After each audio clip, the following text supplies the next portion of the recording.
Captain's Log, Supplemental. So, where to begin?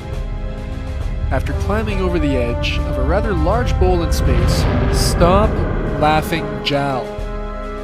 After getting disemboweled, or whatever, we're back en route to deliver the body of Mr. Misrek to his grieving family. Only now the body in question is somewhat alive. So we've asked Dr. Warwick and Lieutenant 5 to investigate. Just in case the dead guy should suddenly become violent, we've stationed Lieutenant Commander Tuparief outside the lab. And Jeffrey, I'm told, is hanging around because he finds Dr. Warwick physically attractive. Did you really need to get that personal? It's a slow news day. Yes, visits from the undead are quite common around here. Are you being sarcastic? Am I? I'm just gonna check in with engineering and make sure we've recovered from the bowl thingy. Stafford to engineering. Engineering, Naka, sir. Status report, please, Frat. This is Fritz, sir.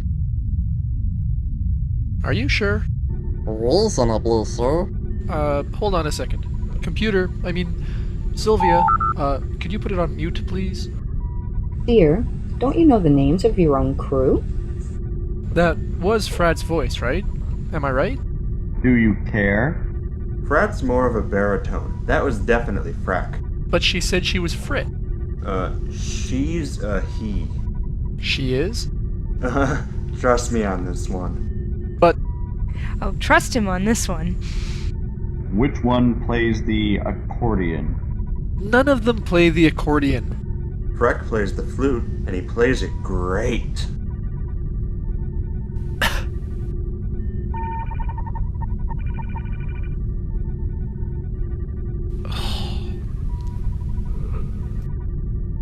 Is anyone there? Yes. Keep up the good work, crewman. As you were. Did you need anything? No, just keep doing whatever it is you're doing. If the ship's about to blow up, I'm sure you'll tell us. Stafford out. Smooth, Captain. You shut up.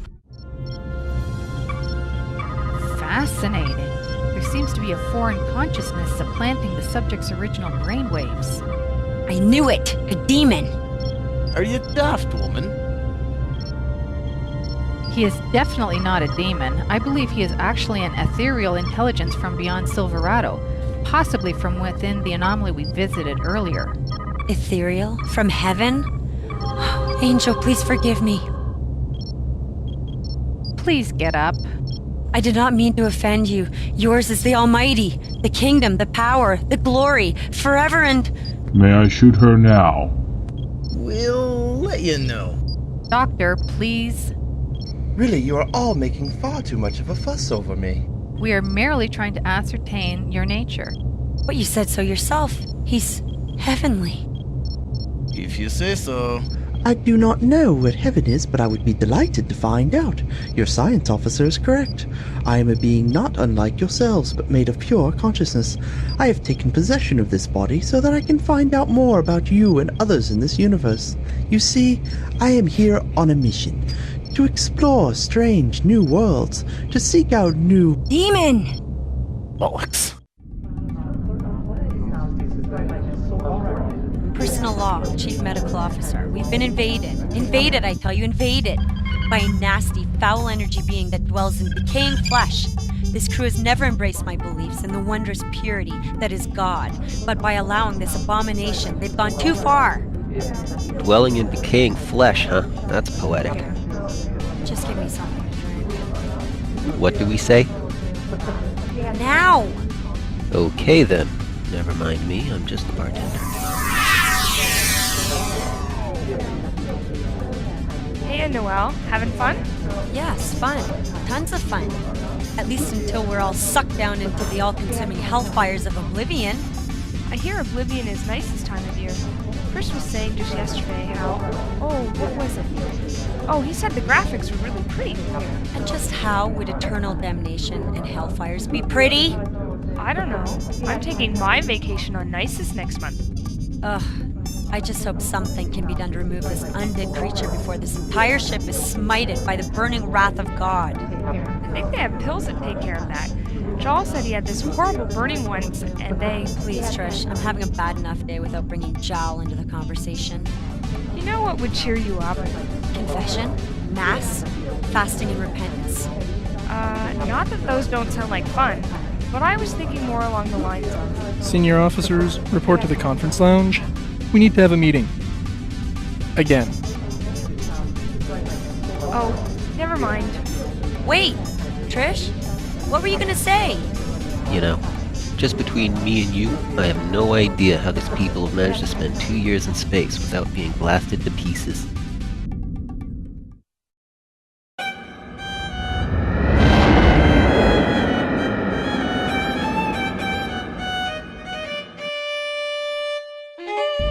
Okay, everybody. First off, congratulations on successfully escaping from that bluish anomaly thing. Right, so I brought you here because... Who's this guy? I was just about to tell you. I am Misrek. Actually, I am an energy being from within the anomaly, using the body of Phil Misrek to explore you and your culture. However, I believe that Misrek is easier than calling me energy being from within the anomaly that... If I could get everybody's attention... So, you've borrowed the body of Misrek so you could experience what life as a human has to offer, eh? Yes, that's it exactly. You know, there is... That's totally cool. I wanted to experience everything life had to offer once, but my mom told me I had to wait till I was 19. Oh, forget it. Run your own damn meeting for all I care. As unpleasant as some of the biological process associated with organic life may be, especially after 10 shots of tequila.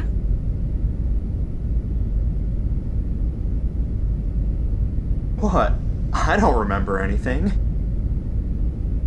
corporeal life is still a fascinating experience. I do not wish to be rude. However, you surely must have noticed there is something different about the body you have possessed. What do you mean? You're a vile, unholy spirit of... Noel. You've possessed a dead body. A corpse? The body you borrowed. It's dead. Oh, you mean that Phil Misrek has passed on. He's no longer part of the corporeal world. Yes, exactly right. Well, that's smashing then. If he's done with it, I don't have to worry about giving it back again, now do I? I'm not sure remaining in that body would be the most intelligent course of action. Does a corpse-possessing alien count as intelligence? Curious question. There is of course the ongoing debate on what constitutes intelligent life, but I do not believe anyone has raised the topic of whether or not a stupid decision affects the ability of an entity to meet the criteria of intelligent life. You know, Jane, we're hardly one to comment on the validity of intelligent life. I could say that about most people in this room. The ship speaks? Yes, the ship speaks. Misrek, meet Sylvia. She's a friend of ours. Funny story, actually. Right. Funny. You see, somebody decided to program the ship's computer so it would act more like my mother. And if that little prank wasn't enough, he also managed to make a really big mess out of one of the cargo bays. A few months later, we had this run-in with an empire of mind-controlling dominatrix woman. Not as much fun as it sounds, trust me. And the devices they used to alter our personalities kind of scrambled the computer's personality profile circuits. Now she's not even compatible with my iPod. And that's how I was created.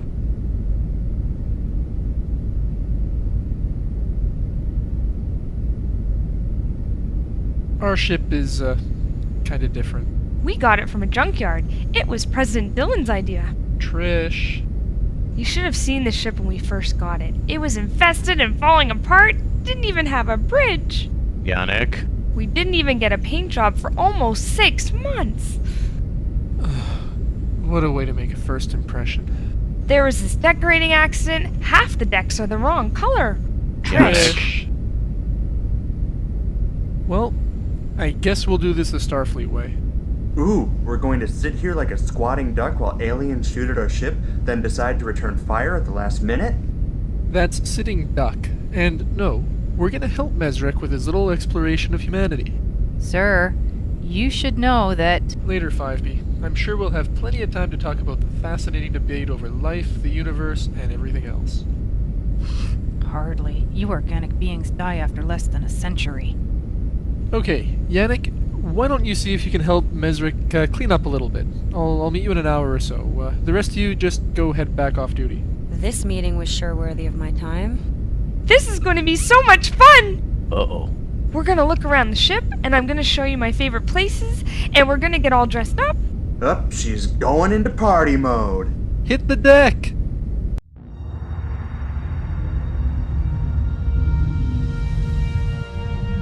That was amazing! A zero-gravity tennis court. I do not know what this tennis is, but if that was any indication, I am fascinated by it.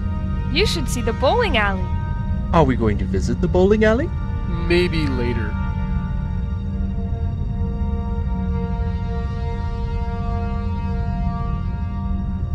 That's the gym. We like to get hot and sweaty in there. Isn't that right, Captain? What? Yeah, well, I guess. I haven't been there in a while. Teperief and I like to go in there and sweat all the time, and then, well, you know. Is this the large fellow who wanted to kill me? That's him. What a guy. Is he related to you somehow? An offspring? Not exactly. We're, you know, together. Please don't ask for more details. But I wish to know all there is to know about intelligent life on your vessel. The commiseration between two of your crew is a perfect place to begin. You want to know about intelligent life, and you're talking to Yannick. Hey! I heard that! Hey, look, the Arboretum. A huge facility with all manner of flora and fauna. Flora? Huh? I thought the groundskeeper's name was Wilma. Are we going in there? Or maybe later. Onto the graviton flux capacitor room. Are we going in there?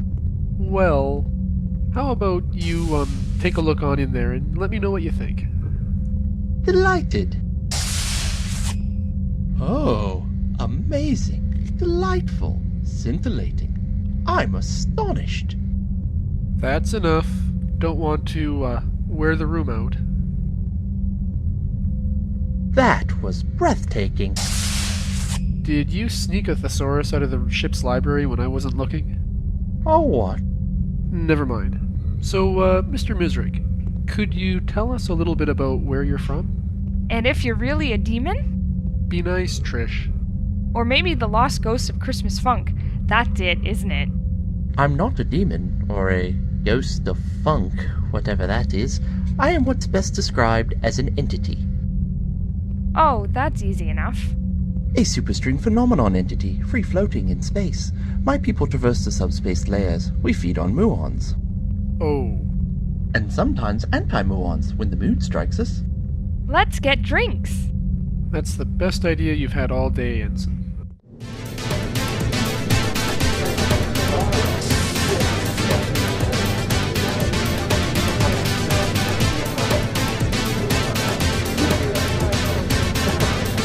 It's Tuesday. What can I say? I hate Tuesdays. I think it's nice. He really gets into it. Yeah, Joe. Buddy, show us what you got. They're encouraging. Why are they encouraging? They always do.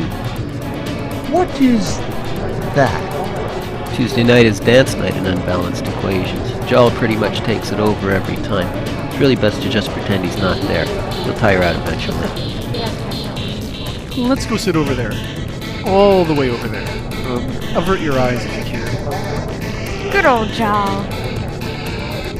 Let's get back to business, Mr. Misrek. I think it's best to tell the crew as much as we can about your reasons for being here before something unfortunate happens. Unfortunate? Holy water, check. Super soaker, check. Crucifix, check. Demonology book, check. Scary robes, check. Look out, demon. Prepare for the wrath of Warwick. Wow, that was hard.